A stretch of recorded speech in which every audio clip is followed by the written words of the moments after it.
ഇപ്പോഴാണോടാ നേരം വെളുത്തത്? ഒരു വകതിരിവൊക്കെ വേണ്ടേ? പിള്ളേരല്ലേ, അവരുറങ്ങിപ്പോയി കാണും. മോള് പോയി കാപ്പി കുടിക്കേ.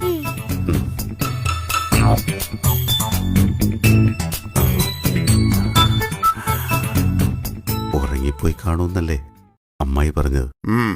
എന്നാ നടന്നതേ നേരെ തിരിച്ച. ഉറങ്ങിയിട്ടേയില്ല.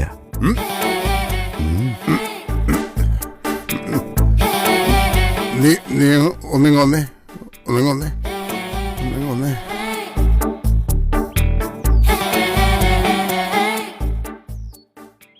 നിന്നോട് ഞാൻ പറഞ്ഞിട്ടുണ്ട് എന്നോട് സഭ്യമായ ഭാഷ ഉപയോഗിക്കാവുള്ളൂ എന്ന്. ഉറങ്ങിയിട്ടില്ലെന്ന് പറഞ്ഞാ അതിലെന്താ സഭ്യതക്കുറവ്? എനിക്കൊന്നും മനസ്സിലായില്ല.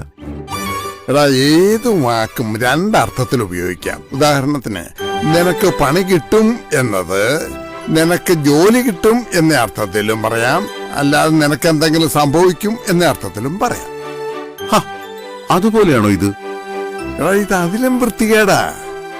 മേലിത് ആവർത്തിച്ചേക്കരുത്. അപ്പൊ ഇനി ഞങ്ങൾ ഒരിക്കലും ഒരുമിച്ച് കിടക്കണമെന്നാണോ? ഓടാ എന്നെ മുന്നിൽ നിന്ന്.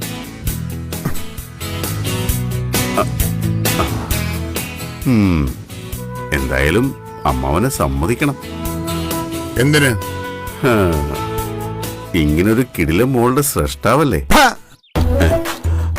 ഞാൻ പറഞ്ഞു നിന്നോട് അനാവശ്യം പറയരുതെന്ന്.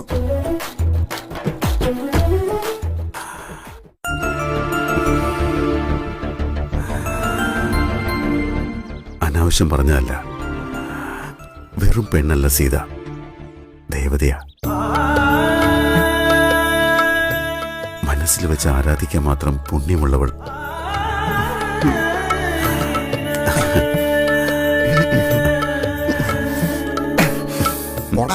ചേട്ടേ